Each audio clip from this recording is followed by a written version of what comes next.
حضرت جی وہ چوتھی رات سویا ہے تو دوبارہ اٹھا نہیں، مجھے کہنے لگا مجھے اجازت دو کہ میں اس بیٹی کو بھی قتل کر دوں اور اس کا باپ بھی قتل کر دوں، میرا تو گھر اجڑ گیا نا۔ وہ کہنے لگا میں کبھی کبھی دوستوں کے پاس جا کے رات گزار لیتا ہوں اور میں اپنے دل کو سکون لے لیتا ہوں، لیکن اس کی ماں اس کے جوتے سینے سے لگائے پھرتی ہے، اس کی اماں اس کے پرانے کپڑے لے کے سینے سے لگائے پھرتی ہے۔ کہنے لگا حضرت جی کوئی کوشش کرو، کوئی دعا کرو کہ اللہ مہربانیاں کرے۔ میں کہہ تو نہیں سکا ان سے، لیکن میرے دل میں خیال آیا کہ کس نے کہا تھا کہ بچہ یونیورسٹی میں کو ایجوکیشن میں داخل کراؤ، کس نے کہا تھا کہ اس کے ہاتھ میں آگ کا انگارہ دو۔ میرے دوست، آپ تیز آنچ تیز آگ جلا کے اس کے قریب مکھن رکھو اور پھر مکھن سے کہو کہ ڈلنا نہ، پھر مکھن سے کہو کہ پگھلنا نہ۔ بھئی تیز آگ قریب جلا دی اور تو کہتا پگھلنا، یہ کیسا ممکن ہے؟ ہو سکتا ہے؟ بولیے نا، ہو سکتا ہے؟ حضرت سیدنا ابو بکر صدیق فرماتے ہیں میں حضور کے سامنے بیٹھا، ایک شخص آیا، اس نے آ کر کے کہا یا رسول اللہ صلی اللہ تعالی علیہ وآلہ وسلم، یہ میرے ہاتھ کے اندر خنجر ہے، میں قتل کر کے آیا ہوں۔ قاتل کھڑا ہوا، ایک طرف قرآن مجید کا حکم ہے کہ جس نے ایک آدمی کو قتل کیا پوری انسانیت کو قتل کیا، حضور یہ خنجر ہے، قتل کر کے آیا ہوں۔ میرے مصطفیٰ نے فرمایا کس کو قتل کیا؟ عرض کی حضور سگی بہن کو مارا ہے، سگی بہن تھی میں نے قتل کر دی۔ میرے نبی پاک صلی اللہ علیہ وسلم نے فرمایا کیوں مارا؟ پیار نہیں تھا؟ محبوبہ بہن سے کس کو پیار نہیں ہوتا، بڑا پیار تھا، پر مارا کیوں؟ تو صحابی رونے لگے، کہنے لگے محبوبہ میں بڑا پیار کرتا تھا، پر وہ کافرہ تھی، مشرکہ تھی، بڑا پیار کرتا تھا، جب بھی اس کے پاس جاتا وہ آپ کے بارے میں بات چھیڑ دیتی، میں اس کو کہتا سارا کچھ کر لے میرے نبی کے بارے میں بات نہ کرنا، میں ہر شے سہ لیتا، پر مصطفیٰ کریم کی ذات کے بارے میں کوئی بات برداشت کرنے کی طاقت نہیں رکھتا، یہ والا جملہ نہ کہنا۔ میں اس کو روکتا، منع کرتا، وہ باز نہ آتی۔ کہتے ہیں آج اس نے اتنی سخت بات کی کہ میں اس کا گلا کاٹ آیا ہوں، قتل کر دیا ہے۔ حضور میرے لیے حکم کیا ہے؟ تو نبی پاک نے فرمایا جا تیرے اوپر کوئی سزا نہیں، تو نے جو کیا ہے اچھا ہی کیا ہے، نہیں اچھا کر ڈالا ہے جو تو نے کیا ہے۔ ایک صحابی نابینا تھے، آنکھوں سے نظر نہیں آتا تھا، رشتہ کوئی نہیں دیتا تھا، معذور آدمی تھے، نکاح ہوا، شادی ہوئی، 2 بیٹے دیے اللہ، گھر بس گیا، بیوی کپڑے دھو کے دیتی، خدمت کرتی، روٹی پکا کے دیتی، بچے بڑے حسین تھے، اور وہ صحابی خود فرماتے ہیں، نابینا صحابی کہتے ہیں موتیوں کی طرح کے میرے بچے، جو بھی آتا آ کے کہتا تیرے موتیوں کی طرح کے لال ہیں۔ لیکن آپ فرماتے ہیں ایک صبح اعلان ہو گیا، مدینے میں شور ہو گیا کہ اس نابینا صحابی کی بیوی قتل ہو گئی، کسی نے خنجر کے دبایا، مر گئی ہے۔ کہتے ہیں اس کے لواحقین اکٹھے ہوئے، در رسالت امام پہ آئے، آگے کہنے لگے حضور ہمارا قاتل ڈھونڈ کے دیں، ہماری بیٹی کو کس نے مارا؟ میرے رسول پاک نے مجمع پہ نظر ڈالی، فرمایا بھائی مجھے کہنے کی ضرورت نہ پڑے، اگر قاتل موجود ہے تو خود اٹھ جائے۔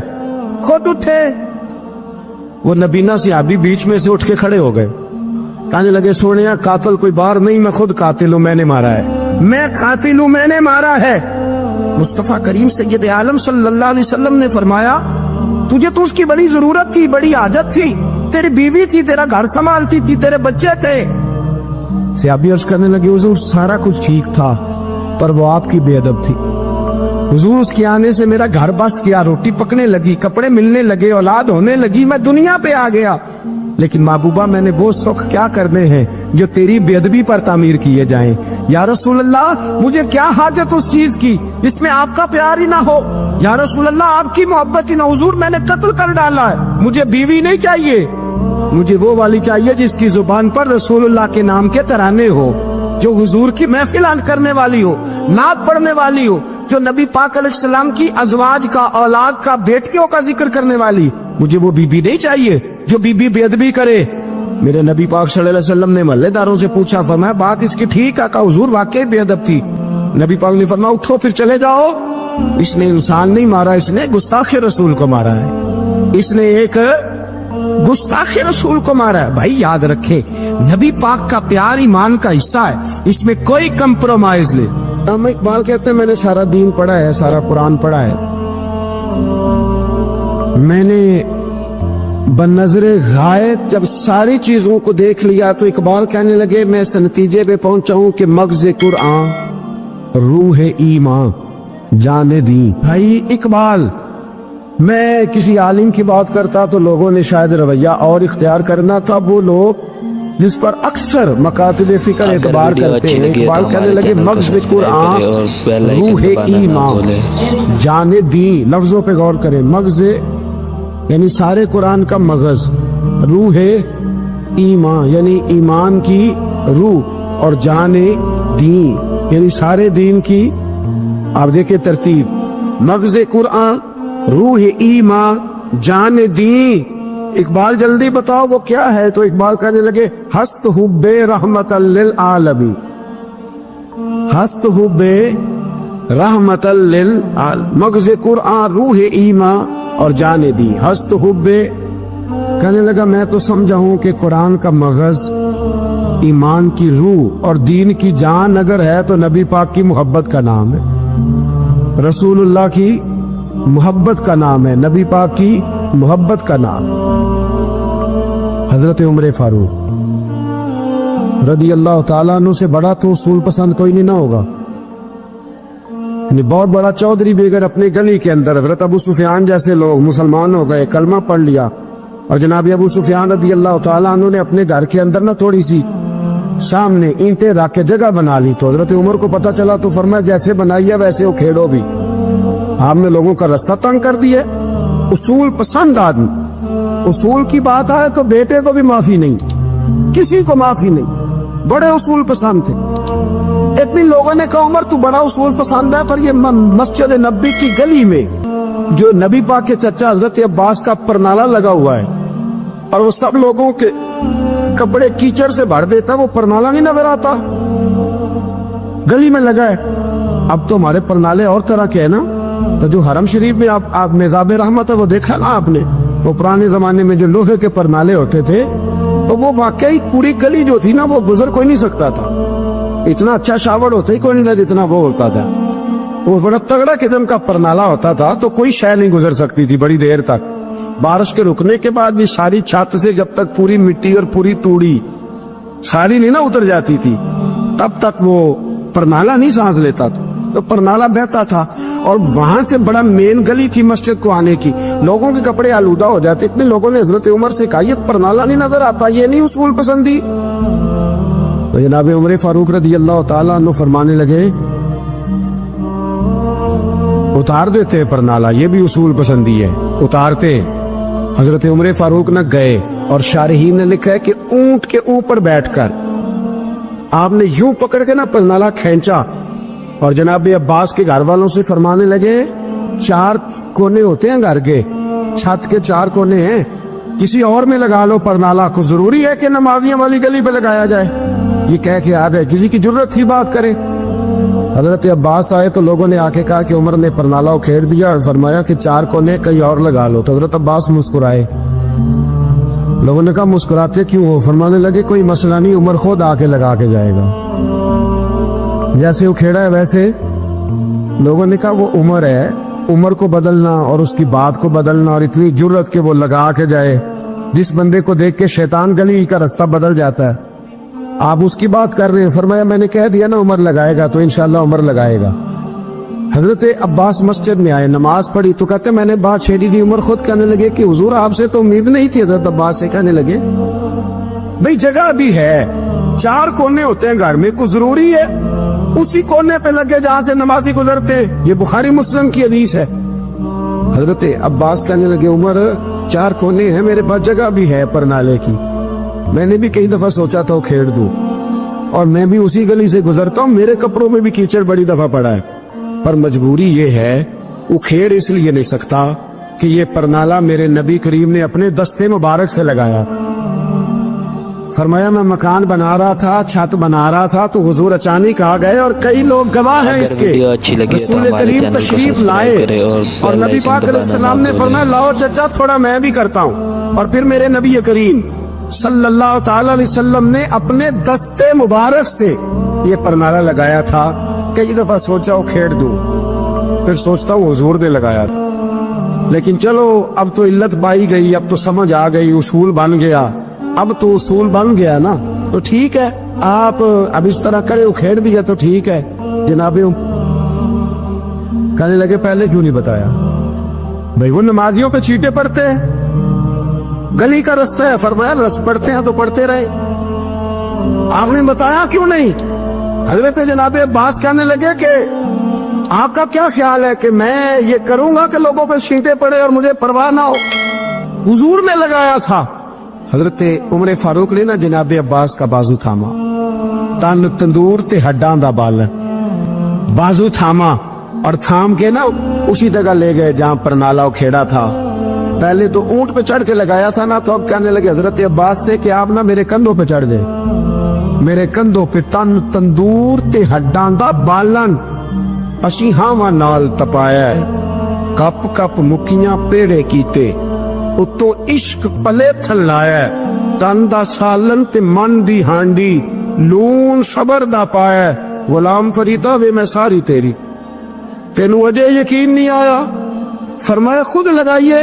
حضرت عباس رضی اللہ تعالیٰ عنہ اوپر نالا لگا کے اترے، تو حضرت عباس بھی رو رہے تھے اور جناب عمر بھی رو رہے تھے، آنکھوں میں آنسو تھے۔ فرمایا ہم یہ نہیں دیکھیں گے کہ علت کیا ہے، وجہ کیا ہے، ہم تو یہ دیکھیں گے کہ رسول اللہ کی نسبت کیا ہے۔ نبی کریم علیہ السلام کے دستے مبارک لاٹ گئے، ساری وجوہات ختم ہو گئی۔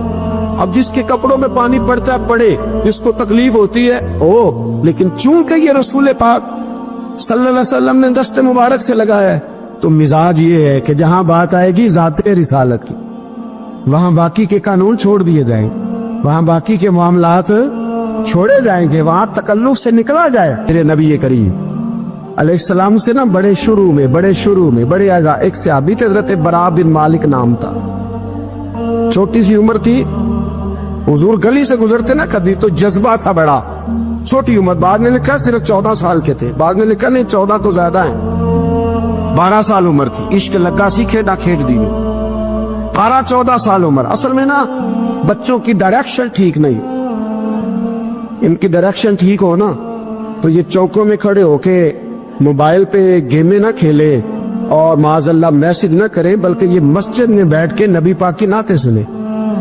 ہم نہ وہ کام کر نہیں سکے، میرے جیسے لوگوں نے بڑی کوتاہی کی زندگی میں، ہم محبت رسول کا پیغام بانٹ نہیں سکے، ہم نے اپنی بیماریاں دیکھی، اپنی تھکاوٹیں دیکھی، یہ دیکھا کہ فلاں شہر کیسے جائیں، فلاں شہر کیسے جائیں، ہم وہ کام کر نہیں سکے جو ہمیں کرنا چاہیے تھا، ذمہ تھا، باپ کی ذمہ ہے۔ نبی پاک نے فرمایا ماں باپ کی ڈیوٹی ہے اپنی اولاد کو میری محبت سکھائیں، پر ہم وہ رنگ دے نہیں سکے، ہم وہ مزاج دے نہیں سکے، ہم نے وہ کوتاہی کی۔ ہم نبی پاک کا حسن، حضور کی سیرت، اخلاق عالیہ، کردار، گفتار، رفتار، انداز، تربیت، وہ ساری باتیں قوم کو بیان نہیں کر سکے، اس لیے لوگ وہاں پہنچے نہیں، ورنہ مغز قرآن روح ایمان جان دی، ہست حب رحمت للعالمین، ہم وہاں تک لے جا نہیں سکے۔ حضرت برا بن مالک نا 12 سال کی عمر ہے، 12 سال، نبی پاک گلی سے گزر رہے تھے تو دوڑ کے آ گئے، آ کے نا حضور سے چمٹ گئے، عرض کرنے لگے حضور کوئی حکم بتائیں، میرا دل کرتا ہے آپ کی بات مانوں، کوئی حکم حضور۔ مجمع الزوائد میں حدیث، اس ایک حدیث کے لیے نا میں کو 5000 روپے کی پوری کتاب، پوری 10 جلدیں خرید کے لایا تھا، ایک حدیث کے لیے، پیاری بڑی ہے، شاندار بڑی ہے، اور میرا دل کیا، میں نے کہا جس کتاب میں ہے نا ساری کتاب ہی منگا لو، کچھ چیزیں بڑی انسان کو انوکھی لگتی ہے نا۔ حضرت برا بن مالک رضی اللہ، چھوٹی سی عمر ہے، حضور سے لپٹ گئے تو حضور نے فرمایا بیٹے کیا ہوا؟ عرض کرنے لگے حضور کوئی حکم بتائے، میرا بھی دل کرتا ہے عمل کرو۔ تو حضور میں چھوٹے چھوٹے کام بتاتے، اس دکان سے، یہ بچوں کو یہی بتانا ہوتا ہے نا، دکان سے لے آ، یہ کر دے، فلاں کو بلا لے، لیکن حضور ان کی غیر موجودگی میں ان کا ذکر بڑا کرتے۔ ایک دن کچھ لوگ کہنے لگے حضور بڑا ذکر کرتے ہیں پر وہ کرتا تو چھوٹے موٹے کام ہے بچہ۔ نبی پاک نے ایک دن ارادہ کیا کہ ان کو تجربہ نہ کرائے کہ وہ پیار کتنا کرتا ہے۔ رسول کریم فرمانے لگے میں جو کہوں گا کرو گے؟ حضور کروں گا۔ فرمایا جاؤ اپنے باپ کی گردن کاٹ کے لاؤ۔ کس کی جی ابھی حضور نے فرمایا جا اپنے ابا کا سر کاٹ کے لا، تو وہ دوڑے۔ ایک روایت میں ہے کہ مولا علی کے گلے میں تلوار لٹک رہی تھی، یوں کھینچی اور اس نے جذبات سے دوڑے کہ حضور نے فرمایا اسے پکڑ لو ورنہ یہ گردن کاٹ بھی لائے گا، پکڑ لو اسے ورنہ یہ کاٹ دے گا۔ اللہ کی قدرت کہ تھوڑا وقت گزرا تو وہ بیمار ہو گئے، دن میں 2 مرتبہ میرے نبی پاک تیمارداری کر دے جاتے۔ ایک شام رسول کریم تشریف لے گئے تو حضور سرانے بیٹھے، ماتھے پہ ہاتھ رکھا تو کریم محبوب ان کے باپ کی طرف کان میں کچھ کہا ان کے والد سے، حضور رونے لگے اور پھر حضور نے دوبارہ ماتھا چوما، پیار کیا اور چلے گئے۔ حضرت برا بن مالک چھوٹی عمر تھی، کچھ نے لکھا طلحہ بن برا نام تھا۔ اگر ویڈیو اچھی لگی ہے تو ہمارے چینل کو سبسکرائب کریں اور بیل آئیکن دبانا نہ بھولیں۔